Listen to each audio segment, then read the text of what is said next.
एक सरसब्ज و शादाब गांव में हमजा नाम का एक 9 साला लड़का रहता था। वो ज़हीन तो था मगर बहुत जल्द गुस्से में आ जाता और किसी की बात गौर से नहीं सुनता था। हमजा को लगता था कि सिर्फ ताकतवर लोग ही अहम होते हैं। वो कमजोर बच्चों का मजाक उड़ाता और कहता, तुम कुछ नहीं कर सकते। गांव के किनारे एक पुराना सा बाग था जहां एक खामोश कमजोर सा लड़का रहता था जिसका नाम सलीम था। सलीम कम बोलता, ज्यादातर दरख्तों के नीचे बैठकर परिंदों को दाना डालता रहता।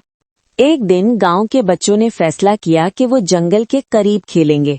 बुजुर्गों ने मना किया मगर हमजा ने हंसते हुए कहा, डरपोक लोग घर में बैठे रहें। सब बच्चे हमजा के साथ चल पड़े। जंगल के अंदर जाते ही फिजा बदल गई। दरख्त घने हो गए, हवा तेज चलने लगी और अचानक एक सांप झाड़ियों से निकल आया। बच्चे चीखने लगे, कोई हरकत ना कर पाया। हमजा का रंग जर्द पड़ गया, उसके कदम मुंजमद हो गए। उसी लम्हे एक आवाज आई, सब खामोश रहो, हरकत मत करना। वो आवाज सलीम की थी। सलीम ने बहुत ही बहादुरी और समझदारी के साथ एक लकड़ी की मदद से सांप को पीछे हटने पर मजबूर कर दिया। चंद लम्हों में सांप झाड़ियों में गायब हो गया। सब बच्चे महफूज थे।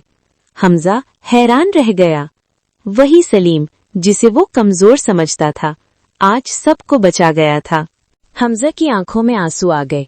वो सलीम के पास गया और कहा, मुझे माफ कर दो, मैं गलत था। सलीम मुस्कुराया और बोला, ताकत बाजुओं में नहीं, अक्ल और सब्र में होती है।